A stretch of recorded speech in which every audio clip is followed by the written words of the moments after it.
Hello everyone, welcome to my YouTube channel. आज मैं आप सभी के लिए उत्तर प्रदेश पुलिस भर्ती एग्ज़ाम के लिए एक और जीएस का प्रैक्टिस सेट लेकर आपके सामने हाजिर हूँ। अच्छे प्रश्न हैं, अच्छे से मेहनत करिए, पढ़ते रहिए। पहला प्रश्न देखते हैं, बंधुआ मजदूर उन्मूलन अधिनियम संसद ने कब पारित किया था? बंधुआ मजदूर उन्मूलन अधिनियम संसद ने कब पारित किया था? ऑप्शन आपके सामने है, आंसर होगा बी 1976। 1976 में बंधुआ मजदूर उन्मूलन अधिनियम संसद ने पारित किया था। ओके, अगला प्रश्न देखते हैं, इसमें क्या दिया गया है। भारत के प्रत्येक नागरिक का कर्तव्य होगा प्राकृतिक पर्यावरण का संरक्षण, सुधार या उपबंध शामिल है। ठीक है, तो भारत के प्रत्येक नागरिक का कर्तव्य होगा पर्यावरण संरक्षण और उसका सुधार करना। ये किस अनुच्छेद में शामिल है? ऑप्शन आपके सामने, इसका आंसर होगा ऑप्शन नंबर सी, बिल्कुल सही, अनुच्छेद 51A में। अनुच्छेद 51A में मौलिक कर्तव्य दिए गए हैं। कुल 11 मौलिक कर्तव्य हैं, उनमें 7वां मौलिक कर्तव्य है प्राकृतिक संरक्षण, प्राकृतिक पर्यावरण का संरक्षण। ठीक है, इसलिए ऑप्शन नंबर सी बिल्कुल सही है। पहले ही प्रश्न में बता दिया गया कि नागरिक का कर्तव्य होगा, इसलिए ऑप्शन नंबर सी बिल्कुल सही है। वैसे पर्यावरण संरक्षण का जो उल्लेख है वो 48A में भी है, अनुच्छेद 48A में भी है, लेकिन वो राज्य का काम है। ठीक है, राज्य को ऐसा कहा गया है, निर्देशित किया गया है, करेगा। लेकिन यहाँ पर नागरिक का कर्तव्य होगा पहले ही बता दिया गया है, तो ऑप्शन नंबर सी बिल्कुल सही है। अगला प्रश्न देखते हैं, संविधान के 73वें संविधान संशोधन द्वारा पंचायत को निर्दिष्ट किए जाने वाले कार्यों को किस सूची में स्थान दिया गया है? यानी कि पंचायतों को जो कार्य दिए गए हैं, किस किस पर कार्य करेगा पंचायत, विषय दिए गए हैं, वो किस अनुसूची में शामिल किए गए हैं? ऑप्शन आपके सामने है, आंसर होगा 11वीं अनुसूची। 11वीं अनुसूची बिल्कुल सही है। 8वीं अनुसूची में भाषा है। 9वीं अनुसूची में ऐसे मुद्दे, ऐसे पॉइंट्स रखे गए हैं जिन्हें न्यायालय में आप चुनौती नहीं दे सकते हैं। उसी में भूमि का मुद्दा भी है, पॉइंट है। 11वीं अनुसूची में पंचायतें, 12वीं अनुसूची में नगरपालिकाएं हैं और 8वीं में भाषाएं हैं। ठीक है, अगला देखिए, भारत में जनहित याचिका की शुरुआत किसके द्वारा की गई थी? जनहित याचिका की शुरुआत जो भारत में की गई थी वो की गई थी न्यायिक पहल के द्वारा। ऑप्शन नंबर सी बिल्कुल सही, न्यायिक पहल के द्वारा। तो न्यायिक पहल ये किसने की थी? भारत में जनहित याचिका के जनक कहे जाते न्यायमूर्ति PN भगवती। ठीक, उच्चतम न्यायालय के जो न्यायाधीश थे PN भगवती, वो भारत में जनहित याचिका के जनक कहे जाते हैं। ऑप्शन नंबर यहाँ पर सी सही है, न्यायिक पहल द्वारा इसकी शुरुआत की गई थी। 5वां प्रश्न है, भारतीय राष्ट्रीय पंचांग को कब अपनाया गया? भारतीय राष्ट्रीय पंचांग को कब अपनाया गया है? ऑप्शन नंबर ए बिल्कुल सही है, 22 मार्च 1957। 22 मार्च 1957 को राष्ट्रीय पंचांग को अपनाया गया। राष्ट्रीय पंचांग का पहला महीना चैत्र होता है, चैत्र। ठीक है, जो शक संवत पर आधारित भी है। ठीक है, राष्ट्रीय पंचांग। आगे देखते हैं, ददरी पशु मेला उत्तर प्रदेश के किस जनपद में लगता है? पशु मेला, ये जो भी फेमस मेले है वो पुलिस में आपके क्वेश्चन आ सकता है। सोनपुर पशु मेला बिहार का, वो क्वेश्चन आया था पहले, जब अभी पेपर हुआ था, जब कैंसिल हुआ है, तो पशु मेला या और कोई मेले आ सकते हैं आपके पेपर में। तो ददरी पशु मेला उत्तर प्रदेश किस जनपद में लगता है? ऑप्शन नंबर बी बिल्कुल सही है, बलिया। ठीक है, बलिया में ददरी पशु मेला लगता है। बलिया यूपी का सबसे पूर्वी जिला है। बलिया से ही गंगा बिहार में इंटर करती है। ठीक है, 7वां प्रश्न, निम्नलिखित में से कौन सी नदी गोमती की सहायक नदी नहीं है? आप जानते हैं गोमती एक प्रमुख नदी है उत्तर प्रदेश की। गोमती पीलीभीत जनपद में फुलहर झील से निकलती है और वहाँ से होते हुए बहती चली जाती है और गाजीपुर के पास गंगा में मिल जाती है। गोमती की सहायक नदी साई, जो सई है वो तो है ही इसकी सहायक नदी। कुकरेल भी सहायक नदी है। जोमकाई भी नदी सहायक नदी है गोमती की। हिंडन गोमती नदी की सहायक नदी नहीं है, हमारा आंसर है हिंडन यमुना की सहायक नदी है और गाजियाबाद से होकर बहती है हिंडन। ठीक है, अगला प्रश्न देखते हैं, 8वां, कौन सा मिलान गलत है? एक तरफ झीलें हैं, तालाब हैं, दूसरी तरफ जनपद हैं, किस जनपद में ये हैं? देखते हैं, बरुआ सागर झील ललितपुर लिखा है, चित्तौरा झील बहराइच, रामगढ़ ताल गोरखपुर, मोती झील कानपुर। बहराइच सही है, कानपुर गोरखपुर सही है, कानपुर सही है। ठीक है, चित्तौरा झील बहराइच में है, रामगढ़ ताल गोरखपुर में है, मोती झील कानपुर में है, बरुआ सागर झील ललितपुर में नहीं है, यही हमारा आंसर है, गलत मैच है ये। ठीक है, बरुआ सागर झील झांसी में है, ललितपुर में नहीं है। कहाँ पे? झांसी में है बरुआ सागर झील। अगला प्रश्न, उत्तर प्रदेश के संबंध में कौन सा मिलान गलत है? यहाँ पे मिलान लिखा है, मिलान है। ठीक है, मिलान गलत है, यहाँ पे हम लोग को देखना है क्या दिया है, तो देखते हैं। लोकसभा सदस्य, यहाँ पे जो लोकसभा विधानसभा के सदस्य संख्या है उसको दिया गया है, कौन सा गलत है हमें पकड़ना है। लोकसभा सदस्य 80 हैं, अभी ही लोकसभा के चुनाव हुए, हम जान रहे हैं उत्तर प्रदेश में लोकसभा की सदस्य संख्या कितनी है? 80। राज्यसभा सदस्य संख्या 31 है, यहाँ पे 30 दिया है, यही गलत है, यही हमारा आंसर हो गया। विधानसभा सदस्य संख्या उत्तर प्रदेश में 403 है, विधान परिषद सदस्य संख्या 100 है, बिल्कुल सही। राज्यसभा सदस्य संख्या उत्तर प्रदेश में 31 है, कितना है? 31, यही गलत है, यही हमारा आंसर है। ठीक है, अगला प्रश्न देखिए 10वां, दीनदयाल हस्तकला संकुल किस जनपद में है? बहुत अच्छा प्रश्न है, जब ये शुरुआत में बना था तो प्रश्न आया था, आ भी सकता है आगे। दीनदयाल हस्तकला संकुल किस जनपद में है? ऑप्शन नंबर डी बिल्कुल सही, वाराणसी में। प्रधानमंत्री श्री नरेंद्र मोदी का ये संसदीय क्षेत्र है वाराणसी, वहाँ पर दीनदयाल हस्तकला संकुल बनाया गया है। ठीक है। 11वां प्रश्न, जून 2024 में आधिकारिक तौर पर भारत का पहला यूनेस्को साहित्यिक शहर किसे घोषित किया गया है? करंट का प्रश्न है, अच्छा प्रश्न है। जून 2024 में आधिकारिक तौर पर भारत का पहला यूनेस्को साहित्यिक शहर किसे घोषित किया गया? ऑप्शन नंबर बी बिल्कुल सही है, कोझिकोड। कोझिकोड केरल का एक शहर है। ठीक है, बहुत अच्छा शहर, इसे साहित्यिक शहर यूनेस्को द्वारा घोषित किया गया है। अगला प्रश्न, हाल ही में विश्व के सबसे ऊंचे रेलवे पुल का पूर्ण ट्रेन ट्रायल का सफल परीक्षण किया गया, या कहाँ और किस नदी पर है?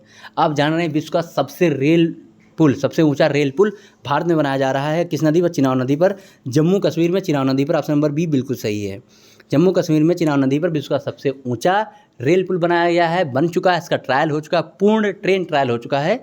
कुछ दिनों में इस पर ट्रेन चलती हुई आपको देखने को मिलेंगी। ठीक है। अगला प्रश्न 13वां प्रश्न है, हाल ही में 2 अभ्यारण्यों नकटी अभ्यारण्य और नागी पक्षी अभ्यारण्य को रामसर स्थल घोषित किया गया है, यह किस राज्य में है? ये दोनों जो अभ्यारण्य थे इनको रामसर स्थल घोषित किया गया है, किस राज्य में है? बिहार में। ऑप्शन नंबर सी बिल्कुल सही है, करंट का प्रश्न है, अच्छा प्रश्न है, आ सकता है, याद रखें। 14वां प्रश्न देखिए, देश की पहली डिजिटल साइबर फॉरेंसिक लैब की स्थापना कहाँ की जाएगी? तो देश की पहली डिजिटल साइबर फॉरेंसिक लैब की स्थापना की घोषणा की गई है, कहाँ पर की जाएगी? नोएडा में। ऑप्शन नंबर बी बिल्कुल सही है, नोएडा में इसकी स्थापना की जाएगी। 15वां प्रश्न, वर्ष 2024 में ओलंपिक खेलों का आयोजन किस शहर में किया जा रहा है? एक बहुत ही सिंपल प्रश्न है, जिन बच्चों को, स्टूडेंट्स को नहीं पता है, जो पुलिस की तैयारी कर रहे हैं, जान लें, वहाँ पे गेम्स अभी चल रहे हैं। ठीक है, 2024 में ओलंपिक खेलों का आयोजन किया जा रहा है, फ्रांस की राजधानी पेरिस में है। ठीक है, पेरिस बसा है सीन नदी के तट पर। ठीक है, पेरिस में सीन नदी के तट पर पेरिस बसा है, वहाँ पर एक एफिल टावर है, बहुत फेमस है। ठीक है। अगला प्रश्न देखते हैं, निम्न में से कौन एक फूट लूज उद्योग का उदाहरण है? ये क्या होता है पहले ये समझ लीजिए। फूट लूज उद्योग ऐसा उद्योग होता है जिस पर कच्चे माल और उसको लगाने की लोकेशन के बीच संबंध नहीं होता है, आप इसको कहीं पर भी लगा सकते हैं। ठीक है, ऐसे उद्योग में बहुत ज़्यादा कच्चे माल की ज़रूरत नहीं पड़ती है, बहुत ज़्यादा श्रम की ज़रूरत नहीं पड़ती है। ठीक है, तो वो ऐसा उद्योग का उदाहरण ऑप्शन में क्या है? सॉफ्टवेयर। ठीक है, सॉफ्टवेयर उद्योग लगा सकते हैं, ये ज़रूरी नहीं होता है कि जहाँ पर कच्चा माल होता है वहीं पर आपको लगाना पड़ता है, ऐसा इसमें नहीं होता है। ठीक है, और बहुत ज़्यादा प्रदूषण भी ये नहीं फैलाते हैं। ठीक है, तो सॉफ्टवेयर जो इंडस्ट्री है, इलेक्ट्रॉनिक इंडस्ट्री है, ये सब फूट लूज उद्योग में आते हैं। ठीक है, राजस्थान की जावर खान किस खनिज के, यहाँ पे उदाहरण लिख गया है, उत्खनन के लिए प्रसिद्ध है। ठीक है, राजस्थान जावर खान किस खनिज के उत्खनन के लिए प्रसिद्ध है? ऑप्शन नंबर डी बिल्कुल सही है, जस्ता। ठीक है, खान वाला एक प्रश्न आया था बैराडीला वाला, आप जान ही रहे हैं, तो खाने धीरे धीरे करके सारी याद कर लीजिए। राजस्थान के जावर खाने जस्ता के लिए फेमस है। ठीक है, जिंक जस्ता जेडन के लिए प्रसिद्ध है। ओके, यहाँ पे देखिए परियोजना वाला प्रश्न डाला है मैंने, श्री सैलम परियोजना, अलमट्टी परियोजना, नागार्जुन सागर परियोजना किस नदी पर बनी है? तीनों बहुत प्रमुख परियोजनाएं हैं, किस नदी पर हैं? अच्छा प्रश्न है, याद कर लीजिएगा। ऑप्शन नंबर सी बिल्कुल सही, कृष्णा नदी पर ये तीनों प्रमुख परियोजनाएं हैं, श्री सैलम परियोजना, अलमट्टी परियोजना, नागार्जुन सागर परियोजना, कृष्णा नदी। ठीक है। अगला प्रश्न 19वां, सुंडा जल संधि किन द्वीपों को अलग करती है? जल संधि वाला भी प्रश्न आता है, जरूर आएगा। सुंडा जल संधि किन द्वीपों को अलग करती है? मैं आपको यहाँ पे मानचित्र में दिखाता हूँ। सुंडा जल संधि जो है आपके इंडोनेशिया में पड़ती है, और ये यहाँ पर है, इधर ये है सुमात्रा और ये है जावा। ठीक है, तो जावा और सुमात्रा, ऑप्शन नंबर ए ही बिल्कुल सही है। सुमात्रा और जावा को अलग करती है सुंडा जल संधि। ठीक है, इंडोनेशिया में।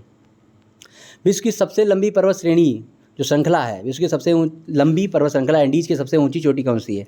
विश्व की जो सबसे लंबी पर्वत श्रृंखला एंडीज है वो दक्षिण अमेरिका में फैली हुई है। इसकी सबसे ऊंची चोटी कौन सी है? माउंट एकांकागुआ। ऑप्शन नंबर ए बिल्कुल सही है, माउंट एकांकागुआ। माउंट एवरेस्ट आप जानते हैं हिमालय की सबसे ऊंची चोटी है। माउंट मैकिन्ले उत्तरी अमेरिका की सबसे ऊंची चोटी है। माउंट विंसन मैसिव अंटार्कटिका महाद्वीप की सबसे ऊंची चोटी है। ठीक है, तो यहाँ पर एंडीज की सबसे ऊंची चोटी माउंट एकांकागुआ, ऑप्शन नंबर ए बिल्कुल सही है। ऑप्शन नंबर क्वेश्चन 21 है। ठीक, क्वेश्चन 21वां देखिए, विश्व रेड क्रॉस दिवस कब मनाया जाता है? विश्व रेड क्रॉस दिवस कब मनाया जाता है? ऑप्शन नंबर सी बिल्कुल सही है, 8 मई को। ठीक है, 8 मई को विश्व रेड क्रॉस दिवस मनाया जाता है। ठीक है, मुक्ति वाहिनी, बहुत अच्छा ये प्रश्न है। भारत के पड़ोसी देशों से संबंधित प्रश्न जरूर आएगा। मुक्ति वाहिनी क्रांतिकारियों का संबंध किस देश से है? ठीक है, मुक्ति वाहिनी क्रांतिकारियों का संबंध किस देश से है? ऑप्शन नंबर डी बिल्कुल सही, बांग्लादेश। बांग्लादेश पहले पाकिस्तान का भाग था, इसे पूर्वी पाकिस्तान कहा जाता था। 1971 में आज़ादी की लड़ाई हुई, उसमें जिन लोगों ने भाग लिया उन्हें मुक्ति वाहिनी क्रांतिकारी कहा जा रहा था। ठीक है, तो बांग्लादेश से ये लोग संबंधित थे। और हमारे देश में उस समय प्रधानमंत्री थी श्रीमती इंदिरा गांधी, उन्होंने बांग्लादेश की हेल्प करी थी शेख मुजीबुर रहमान की। तो ऐसे बांग्लादेश एक अलग राष्ट्र बन गया था 1971 में। ठीक है, अगला प्रश्न 23वां प्रश्न है, चंद्रमा के प्रकाश को पृथ्वी पर आने में कितना समय लगता है? चंद्रमा एकमात्र पृथ्वी का उपग्रह है, प्राकृतिक उपग्रह है। चंद्रमा के प्रकाश को पृथ्वी पर आने में कितना समय लगता है? ऑप्शन नंबर बी बिल्कुल सही, 1.3 सेकेंड। ठीक, 1.3 सेकेंड में पृथ्वी पर चंद्रमा का प्रकाश पहुंचता है। प्रकाश संश्लेषण के दौरान कौन सी गैस निकलती है? बहुत अच्छा प्रश्न है। प्रकाश संश्लेषण की क्रिया पौधों के साथ, पत्तियों के साथ होता है, तो उसमें कौन सी गैस निकलती है? ऑप्शन नंबर ए बिल्कुल सही, ऑक्सीजन। ऑक्सीजन गैस निकलती है, वही हम लोग ऑक्सीजन ग्रहण करते हैं। ठीक है, आनुवांशिकता के जनक कौन है? ये बहुत बार प्रश्न आ चुका है, सबको ही पता होगा, जिनको नहीं पता वो याद कर ले। अच्छा प्रश्न है, आनुवांशिकता के जनक कौन है? ऑप्शन नंबर ए बिल्कुल सही, ग्रेगल मेंडल। मेंडल ने जो मटर होती है, मीठी मटर, उस पर यह प्रयोग किया था और आनुवांशिकता के जनक मेंडल कहे जाते हैं। क्वेश्चन नंबर 26 देखिए, कादम्बरी के लेखक कौन है? कादम्बरी के लेखक कौन है? एक पुस्तक जरूर आएगी, और मैंने साथ देखा है, एनालिसिस किया पेपर को, तो जो हमारे प्राचीन काल वाला इतिहास है, उस टाइम के जो गुप्त काल, गुप्त काल और मौर्य काल और ये हर्षवर्धन काल, प्रतिहार, ये सब इनके टाइम वाला जो इतिहास था, वहाँ से पुस्तक पूछी जा रही हैं, तो हो सकता है वहीं से पूछे, बाकी आपको पढ़ना तो सारी हैं। कादम्बरी के लेखक कौन है? कादम्बरी के लेखक बाणभट्ट है। ऑप्शन नंबर सी बिल्कुल सही, बाणभट्ट हर्षवर्धन के राज कवि थे, दरबारी कवि थे। ठीक है, हर्षवर्धन ने राजधानी अपनी कन्नौज बनाई थी, पहले तो थानेश्वर उसकी राजधानी थी। ठीक है, बौद्ध धर्म के त्रिरत्न में शामिल है बुद्ध धर्म संघ, तो ऑप्शन नंबर डी बिल्कुल सही है, बुद्ध धम्म संघ। यहाँ पे धर्म नहीं धम्म है। ठीक है, बुद्ध धम्म संघ, धर्म नहीं धम्म। ठीक है, बुद्ध धम्म संघ तीनों बौद्ध धर्म के त्रिरत्न में शामिल हैं। ठीक है, अगला प्रश्न, किस शासक के मंत्रिमंडल को अष्टप्रधान कहा जाता है? बहुत इंपॉर्टेंट प्रश्न है, अच्छे से याद कर लीजिए। किस शासक के मंत्रिमंडल को अष्टप्रधान कहा जाता था? ऑप्शन नंबर बी बिल्कुल सही है, शिवाजी। शिवाजी के जो मंत्रिमंडल था शिवाजी का, उसको अष्टप्रधान कहा जाता था। ठीक है, जबकि जो कृष्णदेव राय थे, विजयनगर साम्राज्य के प्रतापी राजा थे, उनके यहाँ पर जो बहुत प्रसिद्ध विद्वान लेखक कवि थे, उनको अष्ट दिग्गज कहा जाता है। वो 8 लोग थे, वो अष्ट दिग्गज कहे जाते थे, जबकि अष्टप्रधान शिवाजी के मंत्रिमंडल के 8 मंत्रियों को कहा जाता था। ओके, चित्तरंजन दास ने, यहाँ पे ने है, चित्तरंजन दास ने मोतीलाल नेहरू द्वारा स्वराज पार्टी की स्थापना किस वर्ष की? चित्तरंजन दास ने मोतीलाल नेहरू के साथ मिलकर के स्वराज पार्टी की स्थापना किस वर्ष में की? स्वराज पार्टी, ऑप्शन देखिए, ऑप्शन नंबर सी बिल्कुल सही, 1923 में। स्वराज पार्टी की स्थापना 1923 में की गई, चित्तरंजन दास और मोतीलाल नेहरू के द्वारा। ठीक है, अगला प्रश्न देखिए, सत्यशोधक समाज की स्थापना 1873 में किसने की? सत्यशोधक समाज की स्थापना 1873 में किसने की? बिल्कुल सही, ऑप्शन नंबर बी बिल्कुल सही है, ज्योतिबा फूले। ज्योतिबा फूले ने सत्यशोधक समाज की स्थापना 1873 में की थी। 31वां प्रश्न है, जीएसटी पर प्रश्न जरूर आएगा, 100% लिख के रख लीजिए, एक जीएसटी पर प्रश्न जरूर आएगा। आई जीएसटी में आई का पूर्ण रूप क्या है? देखिए, जीएसटी क्या है? Goods and service tax. फिर सी जीएसटी क्या है? Central goods and service tax. S GST क्या है? State goods and service tax. I GST क्या है? उसमें आई का पूर्ण क्या है? Integrated goods and service tax. Option number A बिल्कुल सही है। आई का मतलब यहाँ पर क्या है? इंटीग्रेटेड। ठीक है, और जीएसटी एक अप्रत्यक्ष कर है। ओके, फिर देखिए 32वां प्रश्न, 15 अप्रैल 1980 को कितनी बैंकों का राष्ट्रीयकरण किया गया था? बहुत अच्छा प्रश्न है, बैंकों का राष्ट्रीयकरण पर भी क्वेश्चन आ सकता है, आपके सिलेबस में है। 15 अप्रैल 1980 को कितनी बैंकों का राष्ट्रीयकरण किया गया था? ऑप्शन नंबर सी बिल्कुल सही, 6 बैंकों का। 6 बैंकों का ये दूसरी बार राष्ट्रीयकरण हुआ था, 6 बैंकों का राष्ट्रीयकरण किया गया था। द्वीपीय देश मॉरिशस की राजधानी क्या है? राजधानी भी आएगी, तो द्वीपीय देश जो है मॉरिशस, जो हिंद महासागर में, उसकी राजधानी क्या है? ऑप्शन नंबर सी बिल्कुल सही, Port Louis. Port Louis Mauritius की राजधानी है। विक्टोरिया राजधानी है सेशल्स की, माले राजधानी है मालदीव की, और रबात राजधानी मोरक्को की। ठीक है, अगला प्रश्न देखते हैं, कौन सा मिलान गलत है? देश और मुद्रा यहाँ पे दी गई हैं, देखते हैं कौन सा मिलान गलत है। जापान के सामने दिया है वान, चीन के सामने युआन, बांग्लादेश के सामने टका, तुर्की के सामने लीरा। जापान वाला गलत है, ऑप्शन नंबर ए बिल्कुल सही है। चीन की युआन सही है, बांग्लादेश की टका सही है, तुर्की की लीरा सही है, जापान की येन है, क्या है, येन। और जो वान दी है ये उत्तरी कोरिया दक्षिण कोरिया की मुद्रा है। उत्तरी कोरिया दक्षिण कोरिया की मुद्रा वान है, जापान की मुद्रा येन है, इसलिए जापान वाला गलत मैच था, ऑप्शन नंबर ए बिल्कुल सही है। ठीक है, बाकी सब मैच हैं। फिर देखिए अंतिम ये 35वां प्रश्न है, भारत के पूर्व राष्ट्रपति और वैज्ञानिक डॉक्टर APJ अब्दुल कलाम को भारत रत्न से कब सम्मानित किया गया? भारत के पूर्व राष्ट्रपति और वैज्ञानिक डॉक्टर APJ अब्दुल कलाम को भारत रत्न से कब सम्मानित किया गया? बहुत अच्छा प्रश्न है, ऑप्शन सी बिल्कुल सही है, 1997 में। 1997 में डॉक्टर APJ अब्दुल कलाम जी को भारत रत्न से सम्मानित किया गया था। भारत में IT अधिनियम किस वर्ष अस्तित्व में आया? तो इस तरीके का भी प्रश्न आ सकता है, बहुत अच्छा प्रश्न है। भारत में IT अधिनियम कब आया? वर्ष 2000 में, ऑप्शन नंबर बी बिल्कुल सही, सन 2000 में IT एक्ट इंडिया में आया है। ठीक है, 37वां प्रश्न, निम्नलिखित में से किस संगठन का भारत सदस्य नहीं है? निम्नलिखित में से किस संगठन का भारत सदस्य नहीं है? इस संगठनों से संबंधित एक प्रश्न जरूर आएगा, मुख्यालय आ सकता है या इस तरीके का प्रश्न आ सकता है। तो भारत संयुक्त राष्ट्र संघ का अध्यक्ष सदस्य है, संघाई सहयोग संगठन का जो भारत सदस्य है, नाटो का सदस्य नहीं है, G20 का भी सदस्य भारत है। ऑप्शन नंबर सी बिल्कुल सही, नाटो का भारत सदस्य नहीं। नाटो की स्थापना 1949 में हुई थी, इसका जो मुख्यालय ब्रुसेल्स में है। ठीक है, अंतिम प्रश्न है, हाल ही में किसे राष्ट्रीय मानवाधिकार आयोग का कार्यवाहक अध्यक्ष नियुक्त किया गया है? राष्ट्रीय मानवाधिकार आयोग की स्थापना 1993 में हुई थी, इसका कार्यवाहक अध्यक्ष जून 2024 में किसे बनाया गया है? पहले तो अरुण कुमार मिश्रा थे, उनका कार्यकाल खत्म हो गया है, तो कार्यवाहक मतलब अध्यक्ष किसे बनाया गया? ऑप्शन नंबर बी बिल्कुल सही है, विजया भारती सायानी। ठीक है, Vijaya Bharati Sayani, option number B बिल्कुल सही है। अच्छे से पढ़ते रहिए, मस्त रहिए, मेहनत करते रहिए, आपको ज़रूर नौकरी मिलेगी। धन्यवाद।